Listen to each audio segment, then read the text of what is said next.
Од денеска до 31 август на државните патишта ќе важи летен времен режим на сообраќај со кој се воведуваат ограничувања за движење на тешки товарни возила со цел подобрување на протокот на сообраќајот во периодот на зголемена летна фреквенција. Според информациите, забраната се однесува на тешки товарни возила со вкупна маса над 15 тони и ќе се применува во текот на викендите, како и во денови кога ќе бидат прогласени екстремно високи температури. Ограничувањето ќе важи во следните термини: во петок од 17 до 22 часот, во сабота од 9 до 18 часот, в недела од 9 до 22 часот. Дополнително во денови со екстремно високи температури кои ќе ги определува Министерството за здравство, забраната ќе важи од понеделник до четврток во периодот од 11 до 17 часот.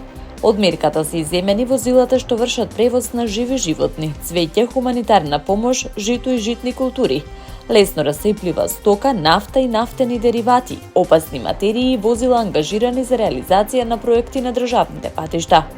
Покрај ова дополнителен посебен режим ќе важи и на магистралниот пат А2 на делницата Скопје-Охрид, каде до 1 септември ќе биде ограничено движењето на товарни возила со вкупна маса над 7,5 тони. За оваа патна делница забраната ќе се применува во следните временски интервали: петок од 15 до 22 часот, сабота од 7 до 12 часот и од 18 часот до 24 часот и недела од 7 до 22 часот. Од Автомотосојузот на Македонија информираат дека целта на воведувањето на посебниот режим е да се намали застојот, метежот на една од најфреквентните туристички делници во летниот период. Надлежните апелираат до возачите и транспортните компании навремено да ги планираат патувањата и да ги почитуваат временските ограничувања за непречено и побезбедно одвивање на сообраќајот.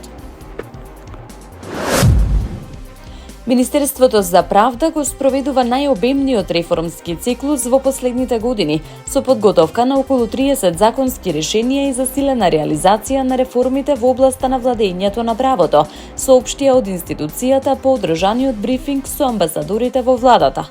На средбата, министерот за правда Игор Филков ги презентираше досегашните резултати на предокот во законодавните процеси и следните активности насочени кон исполнување на обврските во рамки на европската интеграција.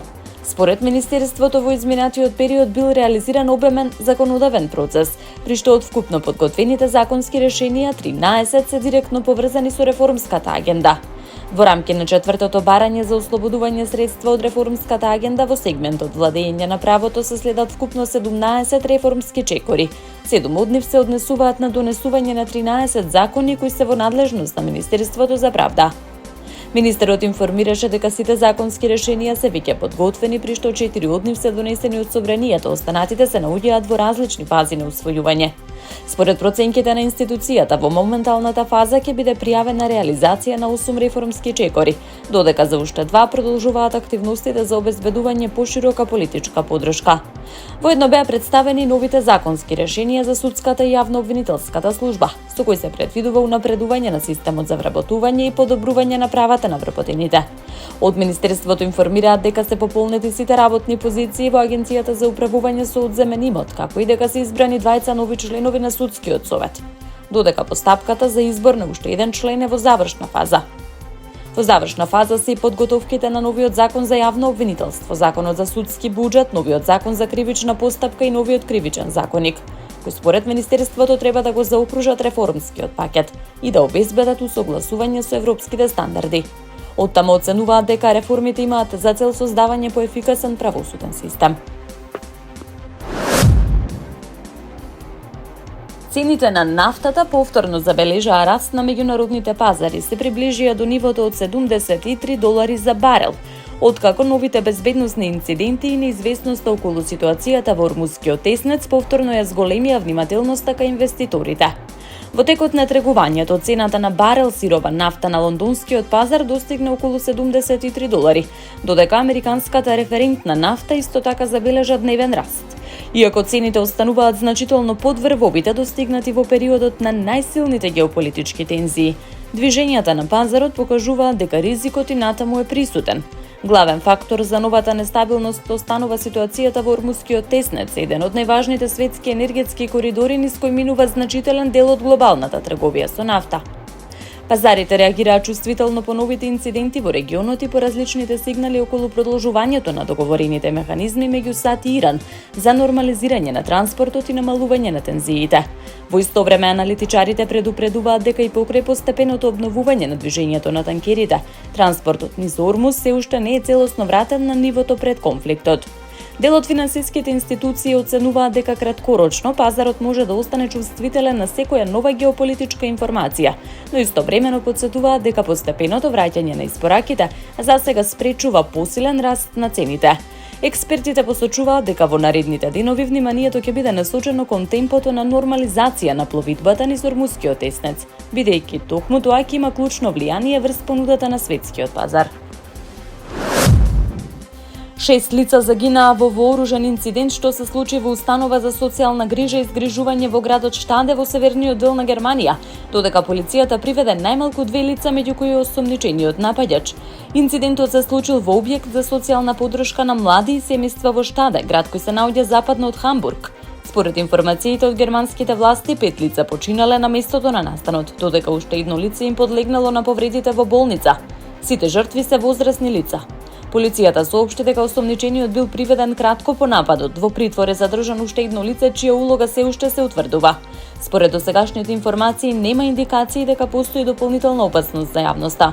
Истражните органи засега не соопштуваат официјален мотив, но дел од медиумските извештаи наведуваат дека истрагата разгледува можна поврзаност со семен спор околу старателство. По инцидентот полицијата го обезбеди поширокото подрачје околу установата. На терен се ангажирани и форензички тимови и истражни служби. Ваквите масовни вооружени напади остануваат ретки во Германија, но во изминативе години неколку слични случаи предизвикаа силен одзив во јавноста и повторно отворија дебата за безбедноста и превенцијата од насилство.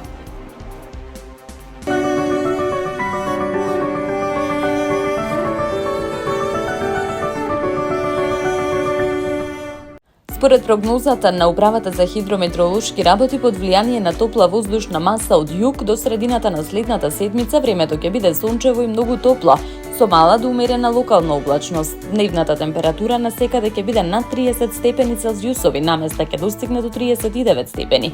Високите температури ќе се задржат и во текот на ноќните часови. Денеска времето ќе биде сончево и топло со мала до умерена облачност. Во вечерните часови ќе има услови за локална појава на нестабилност со пороен дожд, грмежи и засилен ветер. Ќе дува слаб до умерен ветер од североисточен правец. Минималната температура ќе биде од 12 до 22 степени, максималната од 32 до 39 степени. Утре ќе се задржи сончево и топло време со мала до умерена облачност. Попладне ќе има услови за локална појава на нестабилност со пороен дожд, грмежи и засилен ветер. Ќе дува слаб до умерен ветер од североисточен правец. Минималната температура ќе се движи од 13 до 22 степени. Максималната ќе достигне од 30 до 38 степен.